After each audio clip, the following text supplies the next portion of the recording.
I really love your work. Mm-hmm. I really do.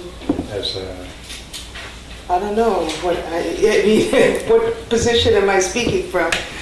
I was just speaking as an observer of the work. And I was just wondering if you might want to talk more about it. Although I was thinking we should talk about the printmaking that we have here in evidence, because I'm not sure how much people know about your other works, your big work and your big, big, big work.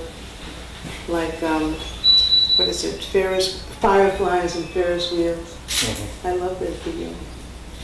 How did that work out? Oh, very good. In fact, is that it's so stunning. It was about printmaking. Was it? Yeah.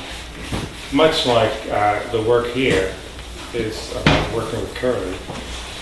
Curlee Holton. Yes. Who's in the room? Is he? Well, he's in the building. Did you As charge? the young people say, he's in the building. Did you charge him admission? If you charge admission, he's not in. No, we never charge Curlee. No, Fireflies, and I posted a video on my Facebook page for well, first of all, it's an interesting thing is that none of us were printers. I mean, we don't have the concern that printmakers have.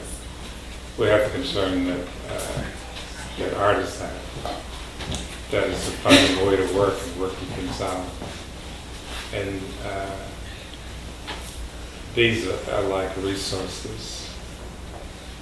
And it's like if you're fishing, you always keep the bait to fish again. And that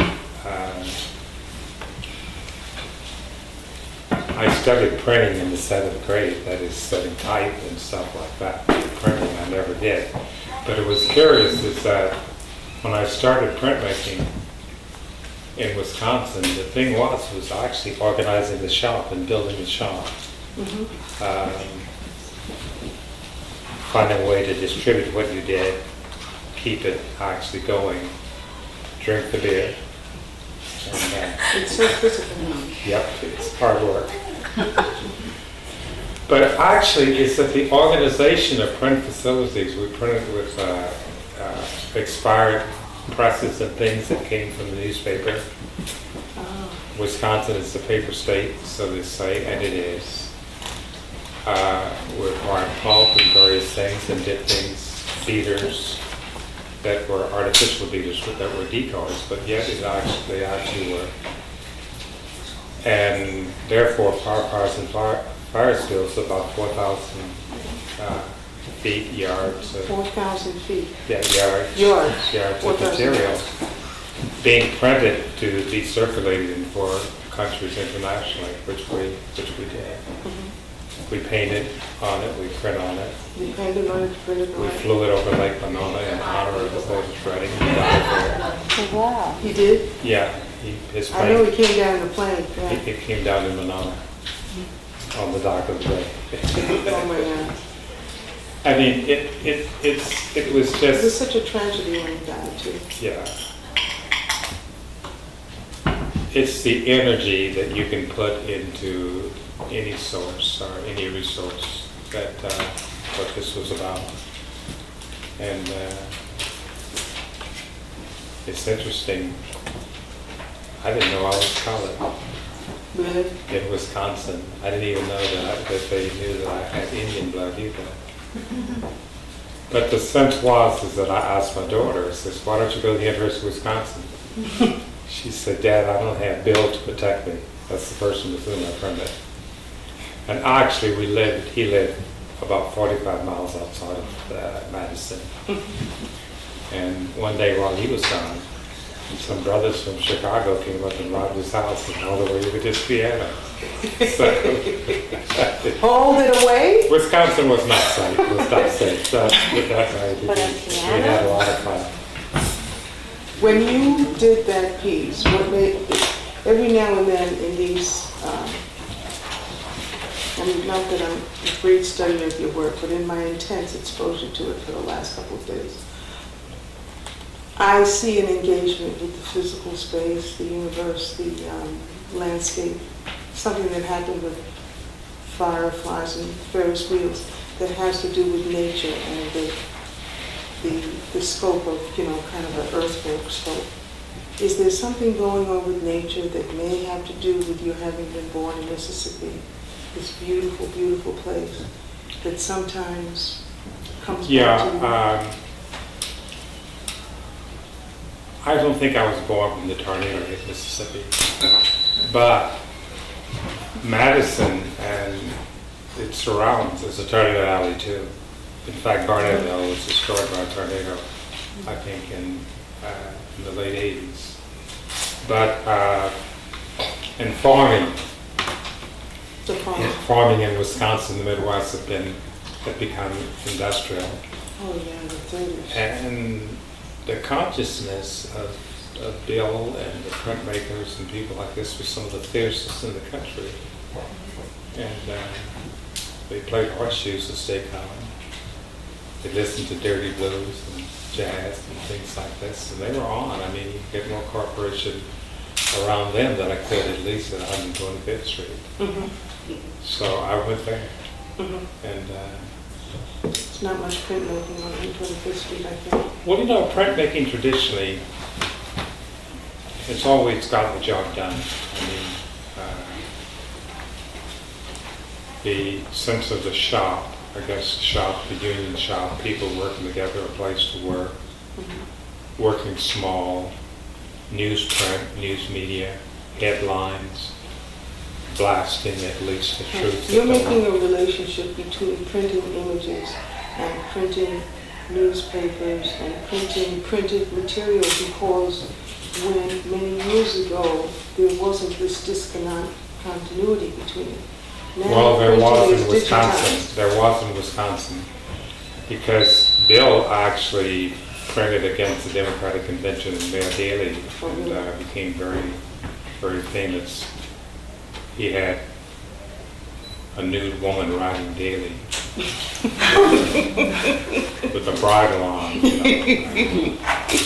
we didn't even know that Daly left his sister's kitchen. But I mean, he was very active in that Democratic Convention, and was active in ways on days that it was not really his day, so to speak.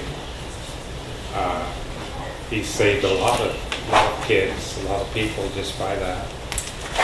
I think when they blew up the math building and things like this in Wisconsin, I said Bill was punished about 40 years later for being liberal.